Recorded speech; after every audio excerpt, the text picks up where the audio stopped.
Hello, welcome or welcome back to my channel. The music industry has never been about the artist. It has always been about profit. It's an industry that's built on exploitation, where the real winners are the executives, record labels, and billion-dollar corporations that own the award shows, stadiums, and ticket sales. Meanwhile, the artists, who are the faces of the industry, are often overworked and left in debt, while the general public assumes that they are living the most enviable lives. And it takes artists like Chappell Roan to remind people that many developing artists do not receive a livable wage or health care. I told myself if I ever won a Grammy and I got to stand up here in front of the most powerful people in music, I would demand that labels and the industry profiting millions of dollars off of artists would offer a livable wage and healthcare, especially to developing artists. So, record labels need to treat their artists as valuable employees with a livable wage and health insurance and protection. Labels, we got you, but do you got us? Her speech was met with applause and support. However, despite the support that she received from her peers, she faced backlash from the former chair of the Clive Davis Institute of Recorded Music. In his article, he believes that Chappell is too uninformed to be the agent of change that she aspires to be. He also poses the question that why doesn't Chappell and other artists donate 2 to 3% of their advances from their record labels to a fund that will support fellow artists? But by saying this, he's essentially shifting the responsibility of supporting struggling musicians onto other struggling musicians, many of whom don't have enough experience or financial stability themselves, all while completely absolving the record labels who make millions and sometimes billions of dollars in a year. Breaking into the music industry isn't something you just do. It's not a straightforward path because it's not a straightforward industry. If you wanted to be a doctor, for example, you know the steps. Get good grades, go to medical school, complete your residency, and then you become a doctor. And it may be an expensive and difficult journey, but if you follow the process, it is achievable. Before the days of the internet, the only way that you could become a musician was to convince a group of executives that you were worth investing in. And if you were lucky enough to get a deal, you were handed a predatory contract that benefited the label way more than you. And although becoming a musician today may seem easier because of social media's ability to help you get discovered online, unless you're an independent artist, if you end up signing with a label, you still have to play the game, which is selling records, maintaining a perfect image, and keeping the label happy. And if you don't, or you make a mistake, or your music just isn't selling the same as it was before, you will be dropped by your record label. Because I was so young, I was just so excited and felt so lucky. So I wasn't about to complain about anything. I was signed to everything. I had Justin Bieber in my music video. I had TV show being planned, movies being planned, this and that. And then out of nowhere, it was all gone. No more Scooter, no more Justin, no more labels. Not even my lawyer was the same. Everyone left me. Everyone gave up. There's nothing worse than going from having nothing to then be given everything by a label and for them to then take it away. For some people like Madison Beer, through family support and having enough financial resources, you will be able to become an independent artist and still be active in the music industry. But not everyone will have the same opportunities. And for many people, being dropped by their label is the end of their career. I was inspired to make this video because one of my favorite artists from the 2010s revealed something disturbing about her experience with her record label. Cher Lloyd gained popularity after competing in the X Factor UK in 2010. Although she didn't win, she was able to build a solid fan base and had a promising career. She released hits like Want You Back, With Your Love, and Oath, and it seemed like her career was really going to take off. But after a while, fans started to notice something. Her music releases slowed down, and by 2016, people were asking, what happened to Cher Lloyd? Well, despite being young, talented, and having an audience ready to support her, her label refused to invest in her music. More specifically, they refused to do their job, which was to promote and support her career. Instead, they told her that if she wanted funding for her album and to break into the US market, she needed to quote-unquote attach herself to Justin Bieber. So I remember once I was promoting my album in the US. I walked into the record label at the time and they hadn't given me a promotional budget to promote this album that's, we spent millions on this album, but there's no budget to go get people to hear it.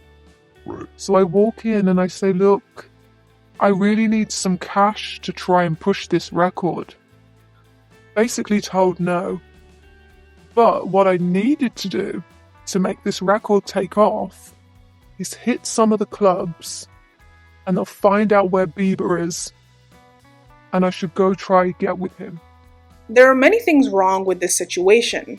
Cheryl was a teenager at the time, plus she was already in a relationship with her then future husband. I was a teenager, but I was very much with my husband at that time. He was even stood in that office while I was told that I was to go hook up with someone mega famous and basically leech off the back of someone else's fame. Was I not good enough? Was I not good enough to invest in that you would rather use me in that way? But outside of her age and her romantic relationship, she would have likely faced backlash rather than support if she had aligned herself with the biggest teen heartthrob at the time. Because if his millions of adoring fans were to see their imaginary boyfriend with another girl, she would have faced relentless bullying. And if she had gone through with this situation and received a lot of backlash, her label would have most likely not supported her. Overall, it was a lose-lose situation. And it just makes you wonder just how many other female artists have been pressured into similar situations just because their labels wouldn't do the bare minimum, which is to promote their music. Times may have changed, but labels still put the burden of success on their artists. But now, instead of pressuring them into publicity stunts like fake relationships or scandals, they now expect them to manufacture virality. We've had musicians like Halsey who revealed on TikTok that her label refused to release her song unless it first went viral. FKA Twigs also shared a similar experience, and Charli XCX admitted that her label was forcing her to post multiple TikToks a week in an attempt to go viral. If going viral were that easy, every influencer, celebrity, and household brand would be doing it daily because they already have the fame and name recognition. But the truth is, it's not easy because going viral is unpredictable. And labels either know this and still put unfair pressure on artists, or they don't understand how difficult it is and still punish artists for not delivering. This pressure for artists to be marketing experts and to chase virality instead of having the time and the space to focus on their craft might be why people keep saying that music isn't as good as it used to be. And it could be true, because when musicians are forced to juggle everything, there's less room to create quality music. I don't want to be on TikTok, but my label told me that I have to. Even when we didn't fully understand the music industry in the past, stories still surfaced about musicians being overworked, having their money stolen, or not getting the credit that they rightly deserve. And for an industry built on glitz and glamour, there has always been one lingering question. Why do artists have to keep fighting for their rights, decade after decade? In the early 2000s, one of the greatest musicians of all time, Michael Jackson, publicly called out record labels for their exploitation. He even called himself a slave to Sony, despite being one of the most successful and beloved musicians in history. The record companies really, really do conspire against their artists. They steal, they cheat, they do whatever they can, especially the black artists. Sony, Tommy Mottola. Tommy Mottola is the president of the record division. He is a mean, he's a racist, and he's very, very, very devilish. And if Michael Jackson of all people struggled with his label, Imagine what lesser-known musicians have and are currently dealing with. Prince was another major artist who exposed the industry. In the early 90s, he famously changed his name to a symbol as a way to escape the control of his record contract with Warner Brothers. The label owned the rights to his master recordings, meaning that he didn't have full control over his own music, and they also limited just how often he could put out albums. And because of that, he soon became frustrated with the label treating him as a product rather than a creative artist. And so he changed his name as a legal loophole to get out of his contract and regain his artistic freedom. And more recently, Taylor Swift, despite her record-breaking albums and massive fan base, faced a similar situation. Even though she wrote the majority of her own music, she didn't own the masters and wasn't given the opportunity to buy them later. So like Prince, she had to find an alternative that benefited her, and she was able to find a loophole by re-recording and re-releasing her old albums under a new name titled Taylor's Version, just to be able to regain control over her own work. So I've been re-recording my first 6 albums because there was a thing that happened where I had wanted to own my work of my first 6 albums. And when I changed record labels, my first 6 albums were actually sold away from me. And so I decided to I just figured if I made them the first time, I can make them again. And these cases show that no matter how talented or successful an artist is, if the label owns their work, they control the artist. And no musician wants that. Every artist wants ownership over the music that they've poured their heart into and spent years of their life promoting. The struggles of successful artists like Michael Jackson, Prince, and Taylor Swift to be free from unfair contracts and to reclaim their music catalogs have had an unintended benefit. They serve as a lesson for future musicians. And now, with that knowledge and the opportunities that come with social media, artists have more information than ever, and they also have more bargaining power. Take an artist like Ice Spice. She released her own songs, used social media to go viral, and used that leverage to negotiate a deal where she owns her masters in publishing while still getting the backing and support of a major label.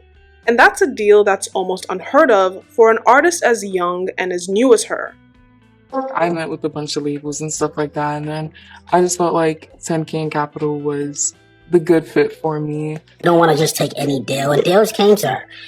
There was production deals, 360 deals, but it was deals that I know that it can be better. And in order to get a better deal, you have to go out and do it yourself. And that comes with us putting, money where our mouth is. And we did that with Munch. We rolled it out independently ourselves. And we leveraged the success and the hype around that. And we got the best deal. Now she owns her masters. She owns her publishing. And not a lot of people can say that. Social media has given artists a direct way to connect with fans and get discovered without having to completely rely on record labels. Justin Bieber was found on YouTube, Shawn Mendes on Vine, and Olivia Rodrigo's driver's license became a massive hit because of her constant promotion on TikTok.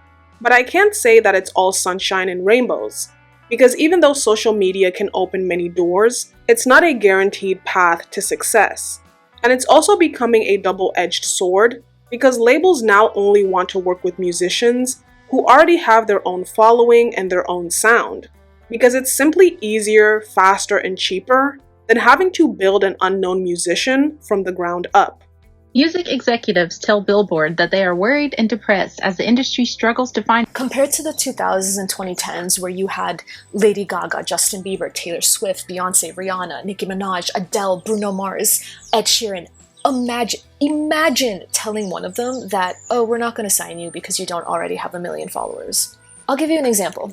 I work in the music industry. I'm no one important right now, but I keep my eyes and ears open because I like to know what's going on. Here's my example. I know a music producer who's much older, so even though he's not famous, he has a lot of connections at a major major record label. He wanted to sign this artist, an artist who's 19 and beautiful and has a great voice, and he himself produced some records for her and brought them to the VP of this major record label. This VP loved the songs, thought she was great, thought she had a great voice, was marketable, right? Like, she was young, pretty, had a good voice, good music, she was marketable. Essentially everything you want. And what this vice president said, and I kid you not, they said, if this were 10 years ago, I would have signed you on the spot. But right now, you don't have any social media. Now, to be a little bit fair, they did tell her, go build a social media following, give it a few months, come back. Long story short, it didn't happen. She didn't have the numbers. It didn't work out. Of course, there are fewer and fewer household names in music every single year. It is the least surprising thing ever. You don't want to invest in somebody because that takes time and money. You don't want to take a chance on potential because why risk it? You don't want to invest in promotion because why would we, when social media stars A, B, and C over there already did the hard work of marketing? Labels want you to do all of the hard work before you ever step foot into their office. They want you coming in already developed, already knowing your sound, already having your story, already having a following, already having your songs produced, which, by the way, takes time and money. Completing a record takes so much money. You have to pay somebody to write it. You have to pay somebody to produce it. Even if you do it yourself, let's say you write and produce, you still have to pay for either studio time to record it or equipment if you want a home studio. You still have to pay for somebody to mix and master it if you want to learn how to mix and master yourself. That takes years, to do it well. And then with labels, it's kind of like you want to say, well, if I'm doing all the work, what are you for then? What are you doing besides taking half of my money and ownership to my music? But then realistically, it's nearly impossible to make it major without a major label because they have the money and the resources and the connections. I think it's important for artists like Cher Lloyd to speak out about their experiences, because the more transparency that there is, the more upcoming artists can make smart decisions when they're signing contracts and choosing their record labels. I also think that it can help fans understand why one artist will get a lot of promotion while another is put on a shelf and ignored. It also removes the illusion that the music industry is this glamorous, effortless dream. The reality is, many artists are struggling behind the scenes, and for some aspiring musicians, being able to see the industry for what it really is, which is the good and the bad, might be enough to make them reconsider their decision to join the industry. Some will choose to stay independent, release their music online, and build a sustainable career without any strings attached, while others are willing to gamble for the possibility of success that record labels promise. But for some, keeping their creative freedom and integrity matters more than fame and multi-million-dollar contracts. A lot of music artists are basically getting signed to these labels, and the labels will give them loans in order to kickstart their career, whatever they agree to, millions, thousands, whatever it is, and then the artist works to pay off that loan. And then also another reality is that people who sign to labels are typically fame hungry as well, money and fame hungry. So the label is paying them in exposure. They're paid in getting that commercial. They're paid in walking on the red carpet or being invited to certain events because they really want to be known that bad. So these artists are basically working and making albums and going on tour to pay these loans back. I used to always wonder, what does it mean to sell your soul? What does it mean to sell your soul? It means once you sign that label deal so that you can get the fame and the money alongside using your gift is basically now in their control. If you ever decide, I don't want to do music anymore, I don't want to be in this industry anymore because I'm exposed to things that I never thought I would see, guess what? You got a $10 million loan to pay back to these people. And they don't play about their money. They will get you out of here.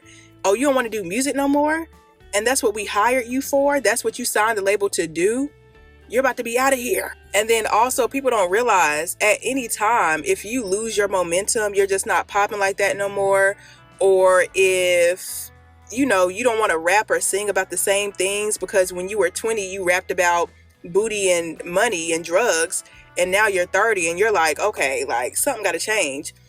if you really want to sing or rap about something different, like, that's going to affect your sales. That's going to affect how quickly you can pay back these loans.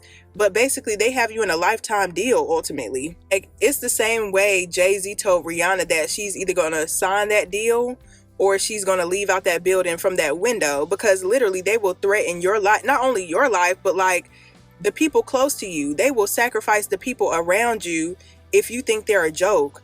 Humiliation rituals, you did something that offended them, you're playing on their top, and they're like, oh, we're going to show you. Humiliate her.